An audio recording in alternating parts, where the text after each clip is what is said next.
안녕하세요. 윤슬의 심리살롱 상담학 박사 윤슬입니다. 트렌드 명리심리 하루 10분 따라오시면 어느새 내가 보이고 상대가 보이고 또 관계가 보입니다. 좀 더 나은 선택과 성공적인 미래를 위해서 필요한 것은 첫 번째 자기를 아는 것이죠. 두 번째는 사회적인 상황과 국제 정세, 이 사회의 트렌드, 시대적인 트렌드를 아는 것입니다. 세 번째는 기독교적인 세계관인데요. 인간을 창조하신 하나님의 뜻을 아는 것입니다. 이 중에 가장 중요한 것이 세 번째이겠지만 가장 첫 번째로 또 해야 할 것이 자기 자신을 아는 것입니다. 하나님 안에서 나를 알고 나와 하나님의 관계를 알아야 하고 또 내가 살아가는 이 사회의 환경을 알아야겠죠.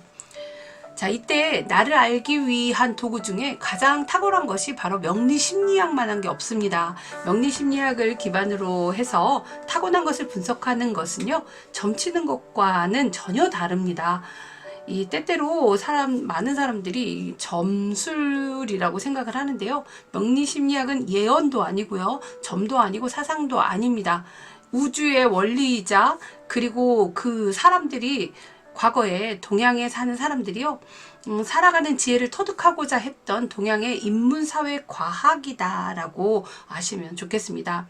그 어떤 성격 진단 도구보다 탁월하고 또 나의 강점과 약점, 나와 상대와의 관계뿐만 아니라 미래를 분석 예측해 볼 수 있는 탁월한 학문이니까 또 기독교인들이 무조건 배척하기보다는요, 교인의 특성을 또 제대로 알고 명리심리학을 성도 관리에도 잘 활용할 수 있으면 좋을 것 같습니다.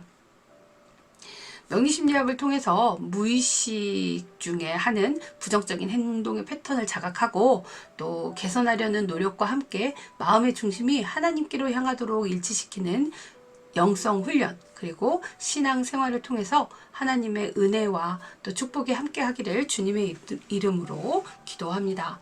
자, 일주로 알 수 있는 성격 자원인데요. 계묘일주예요. 계묘일주. 자, 계묘가 뭐냐? 계묘일주의 성격 자원을 살펴보도록 하겠습니다.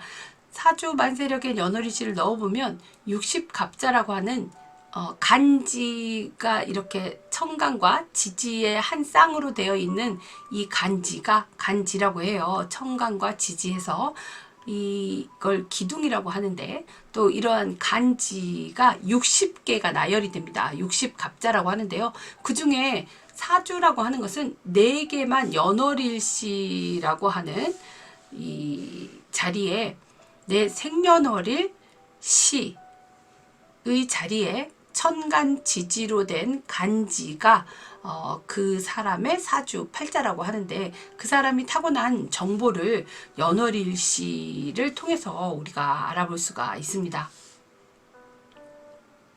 자, 연주를 통해서는요, 국가와 사회 풍토를 알 수 있고요. 월주를 통해서는 환경, 직업성, 그리고 일주를 통해서는 그러한 사람의 인물됨, 또 시주를 통해서는 이 사람의 무의식적인 심리까지 알 수가 있습니다.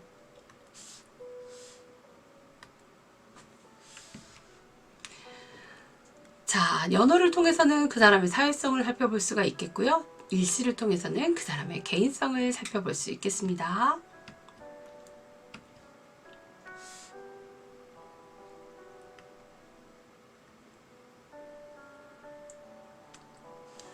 자, 이 계묘라고 하는 간지는요, 60갑자 중에서 40번째에 해당하는 간지예요. 그리고 청간 개수 그룹의 이 4번째에 청간 개수의 간지에 짝이 되는 것은 6개로 구분이 되는데, 그 6개 중에 4번째에 해당하는 것입니다. 그래서 계묘라고 하는 간지가 일주에 있다면 어떤 성격 자원을 가지게 될까요? 살펴보도록 하겠습니다. 자, 개수라고 하는 형상을 보면요. 자, 먼저 그림을 한번 볼게요. 어떤가요? 이렇게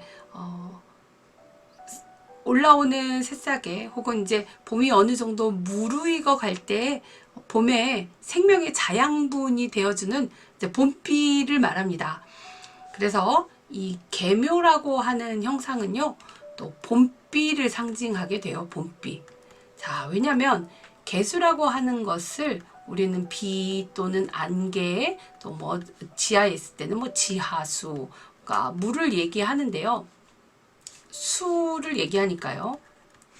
그리고 가장 집결되는 것, 가장 핵심적으로 가장 그 결정체가 되는 가장 작은 알갱이를 우리는 개수라고 합니다. 그래서 개수는요, 그 집약적인 학문의 이런 어떤 가치를 굉장히 압축시켜서 한마디로 표현할 수 있는 것이 바로 개수이기도 하고, 또 개수라고 하는 것은 시작이자 마지막이자 마무리이자 끝이자 시작이 됩니다. 시작이자 끝이 되는 것이 바로 이제 자수에서 이렇게 시작이 되는데, 자수에서 올라온 이 개수는 어떤 또 가장 잘하는 것이 양육이에요. 양육. 누군가를 보살펴주는. 그래서 봄에 이렇게 봄비가 자양분이 된다라고 생각하시면 되겠습니다. 자, 우리 봄에 생명의 자양분을 만나서 왠지 여유롭고, 그래서 자신만만하고, 또 봄의 생기처럼 좋아질 것 같습니다. 그래서 계묘가 이렇게 있으면요, 개수가 2개 이상이 아니라면 그래도 자신만만하게 또 생기가 있는 것처럼 또 긍정적인 이런 감정을, 긍정적인 마인드를 가지고 살아가는 사람입니다. 자, 그리고 이게 밭에 이렇게 있는 어떤 봄에 이 물 옹달샘, 또 이 개수라고 하는 어떤 물을 지금 먹으려고 하는 토끼의 형상을 볼 수가 있습니다. 자, 그리고 우리 개수가 이 묘라고 하는 지지에 이렇게 지지에 앉아 있다라고 한다면, 묘 위에서는 개수라고 하는 것은, 자, 여기 보시면 이렇게 생의 자리에 있죠. 생의 자리. 12운성이라고 하는 천간의 기운의 강약을 그 12운성이라고 하는 일생을 12개로 구분해서 운명에 적용하는 것인데, 바로 낳는 기운입니다. 날 생자를 써서 바로 낳는 기운. 그래서 뭔가 새롭게 출생하고 새롭게 탄생하고 뭐 새롭게 창조하는 상태를 바로 우리는 생이라고 합니다. 그래서 장생이라고도 하는데, 새로운 것을 창조하고 개척하거나 또 어떤 규모를 확장하는 의미가 있습니다. 그리고 우리 봄에는 어떤가요? 막 새싹이 올라오고 이제 점점 뭐 파릇파릇 이렇게 생기가 돋아서 더욱 이제 생장이 이 여름으로 가려고 이제 커지는 그런 형국이죠. 그래서 싹이 올라오고 땅을 뚫고 오는 그러한 어려움도 있지만 성격은 명랑하고 또 후덕하고 또 독창성이 있다. 그리고 총명하겠다. 독창성이 있고 또 총명하다. 볼 수 있습니다. 자, 부부간의 정도 이렇게 처음에는 좋아요. 그런데 이제 이 묘라고 하는 글자는요, 이상하게 그 내가 나이가 들면 몸이 아프거나 혹은 이렇게 글자가 이렇게 갈라져 있어서 그런 건지, 뭐 이제 많은 분들이 뭐 파라고도 얘기를 하는데, 정말 제가 임상을 해봐도요, 묘를 일지에 가지고 있으면 부부간에 좀 이별이 있다거나 아니면 본인의 몸이 별로 좋지 않다거나 하는 그러한, 더군다나 묘가 만약에 여기서는 식신이니까 괜찮습니다. 그런데 묘가 식신이 아니라 뭐 편관으로 작용을 했다. 이게 뭐 기묘해서 편관으로 작용을 했다 그러면 훨씬 더 이 나에게 이제 부정적인 어떤 영향을 줄 수 있습니다. 자, 글자로 보면은 그런데요. 이 묘라고 하는 것이 그래도 식신이라고 하는 나의 어떤 성실함, 기술, 또 행복이나 번영을 뜻하고, 또 어떤 뭔가 꾸준하게 해내는 그러한 성실함도 사실은 이 식신이 가지고 있죠. 그러니까 식신에다가 생까지 이렇게 장생을 만난 거죠. 개수가. 그러니 이 계묘는요, 그래도 나의 일주가 내게 있어서 안 좋게 작용하기보다는요, 좀 더 나에게 복을 가져다 주는 그러한 경향성이 훨씬 높습니다. 또 식신을 일지에 깔면은 뭐 이렇게 식복이 있다라고도 얘기를 하잖아요. 자, 여기서 이제 계묘가 정말 조후가 잘 되고 또 그렇다고 한다면 정말 배우자의 정이 또 좋고 또 배우자의 협조로 인해서 가정도 화목하고요. 일찍 출세하고 또 뭐 착하고 언행에 있어서 굉장히 부드럽고 또 학문을 좋아하고 품위가 있는 그러한 일주가 바로 계묘 일주입니다. 그리고 장생이라고 하는 그 나의 든든한 어머니 뱃속에서 나와서 그래도 어렸을 때 엄마의 젖을 먹고 있는, 이제 막 나와서 엄마의 젖을 먹으면서 계속 보호를 받잖아요. 그래서 이 사랑받고 어머니에게 뜨거운 사랑을 받는, 그래서 보호받기 때문에 그 이 사람 안에 좀 사랑도 많습니다. 그리고 자랄 때 정말 티 없이 맑고 순수한 그러한 이 성향이 바로 계묘 일주이겠습니다. 자, 이러한 계묘가요, 또 묘는 그 지장간에 갑과 을로 돼 있네요. 식상이 아주 강해요. 식상이 강하다 보니 개수가 이 근을 갖고 있지 않고 만약에 식상이 더 왕하게 돼버리면은 내가 너무 많은 에너지를 쏟다 보니까 이제 수가 고갈되겠죠. 그래서 좀 근이 있거나 생을 해주는 인성이 있는 것을 좀 더 반겨하겠습니다.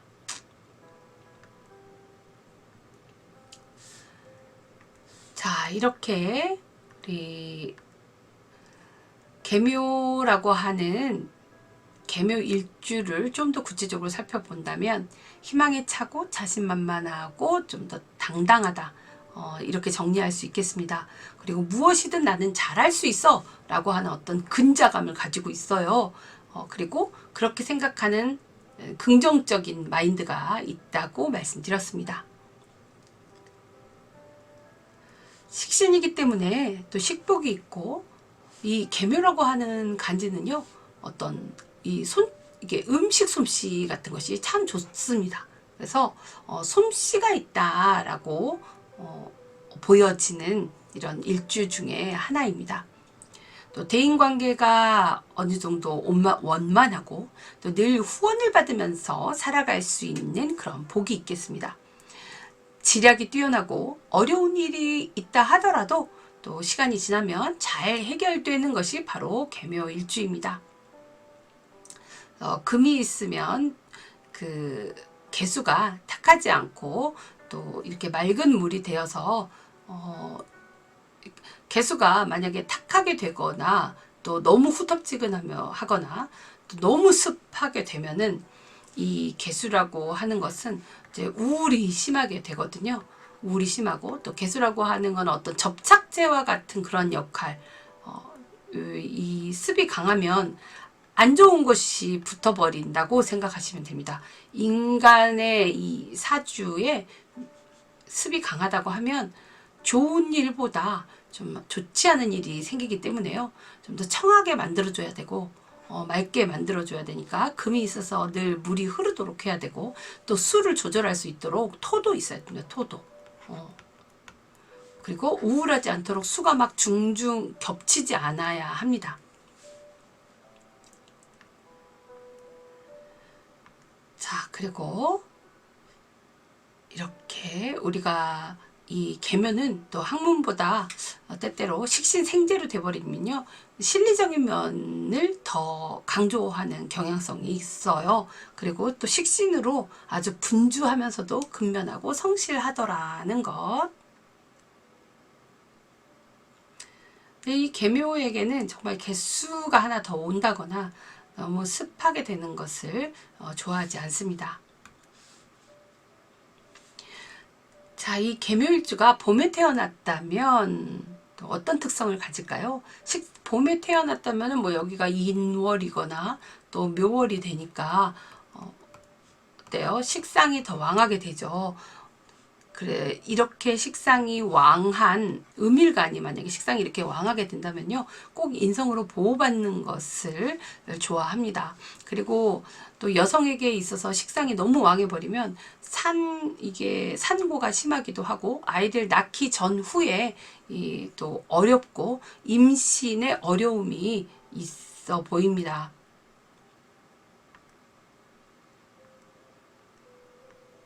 자, 여름에 태어난 계묘는요, 여름이라고 하면 우리 또 이렇게 계수에 있어서 이제 재성월이 되는 거거든요. 그래서 식신생재를 하게 되면 제극인으로 해서 또 인성이 있어야 되고요. 그래야 어느 정도 부를 내가 가질 수가 있습니다. 그렇지 않으면 뭐 제가 위에 떴다거나 뭐 제가 왕하게 되면은 제다 신약이 되면은 큰 성공을 하기가 어렵습니다. 하지만 이렇게 식신생재로 해서 또 그냥 늘 바쁘게 살아가죠. 지지는 실제 환경에서 이루어지는 것이니까요. 또 식신생재로 사회 활동에 있어서 적극적으로 참여하게 되고, 하지만 여름에 5월의 개수는요, 인성이 없게 되면은 그 개수가 말라서 오히려 모친하고의 이제 사이도 좋지 않거니와, 정말 5월의 개수는 어떤 나의 한계를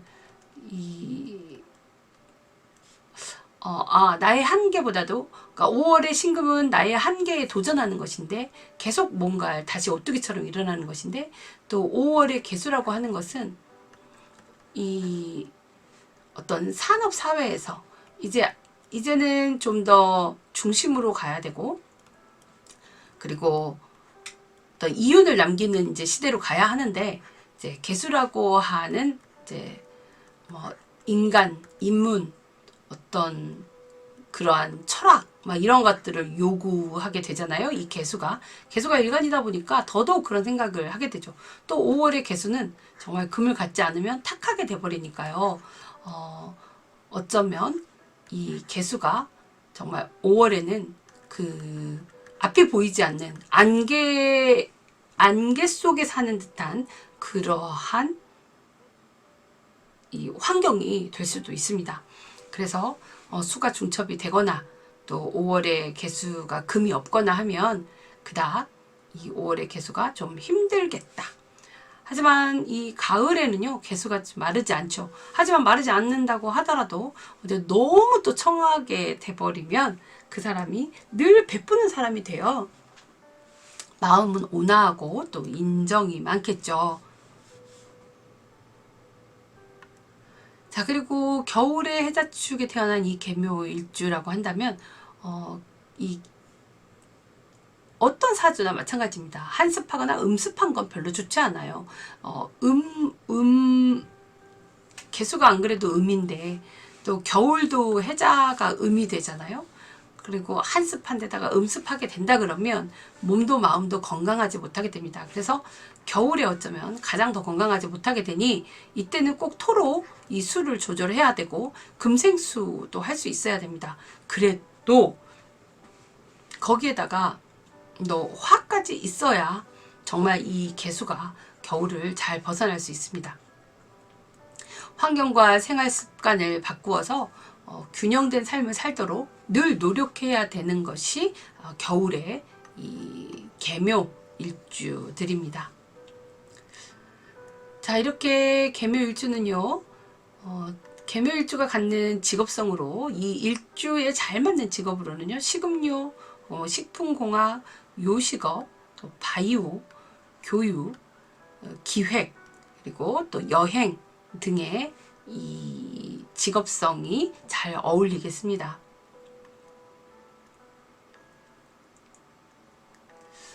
자, 여기까지 또 계묘일주를 정리해봤고요. 다음은 이제 41번째 간지 갑진일주로 만나 뵙겠습니다. 자, 특히 올해가 갑진일주죠. 작년에 우리가 막 개수가 있으신 분들은 계묘가 되면은 긍정적인 마음은 올라오지만 개수가 하나 더 있는 사람들은 중첩이 돼서 또 아마 어떤 안 좋은 일을 겪기도 하고요. 그러셨을 거예요. 그렇다면 갑진은 어떻게 될까요? 우리 갑진 일주 다음에 영상 준비해 보도록 하겠습니다. 타고난 사주를 통해서 분석된 자신의 단점과 약점을 감추거나 부정하기보다는 긍정적으로 받아들이고 또 보완하실 수 있길 바랍니다. 뭐니 해도 내가 타고난 것이고요. 또 내가 살아가는 데 있어서 여러분들 힘들 때도 그런 나를 잘 받아들이고 환경도 정말 잘 수용해 나가야 여러분이 미래에 더 좋아질 수 있습니다. 좋지 않은 운이라고 해서 체념하기보다는요, 삶을 수용하고 겸허하게 받아들이시고요. 또 삶을 냉소적이고 비관적이고 염세적이고 숙명론적으로 받아들이기보다는 자신의 강점을 발휘해서 자기가 상상하는 것보다 훨씬 더 나은 미래가 예비되어 있다는 사실을 꼭 잊지 마시고 견뎌내시길 바랍니다. 지금 혹시 긴 터널 속에 혹은 너무 깊은 동굴 혹은 안개 속에 갇혀서 과연 언제 빛을 볼 수 있을지 까마득해서 내가 살아있을 이유조차도 알 수 없고 또 인생이 한탄스러운 분이 있으시다면요. 분명히 어둠의 끝이 있으니 정말 조금만 더 참고 한 발짝만 더 앞으로 가시면 조금씩 앞으로 가시면요. 분명히 어둠의 끝이 있다는 거 말씀드리고 싶습니다. 우리 인생에 음양이 있고요. 자연의 음과 양이 있고 자연이 순환하는 봄, 여름, 가을, 겨울로 이렇게 생장 소멸하는 것처럼 인생에도 굴곡이 있습니다. 인생에 성장이 있다면 또 실패가 있는 법이고요. 늘 탄탄대로만 갈 수 없는 것이 인생이죠. 여러분들이 고난 속에서 분명히 배울 것이 있을 것이고 또 앞으로 살아가는데 더 큰 힘이 되실 것을 저는 믿습니다. 분명 더 좋게 해주실 것에 미리 감사하고 또 마음의 감동 그런 감사할 수 있는 그런 마음의 감동을 늘 전해드리고 싶습니다. 좋아요, 구독해 주시고요. 매일 하루 10분 공부해 보세요. 감사합니다. 윤술의 심리살롱 구독, 좋아요 해주세요.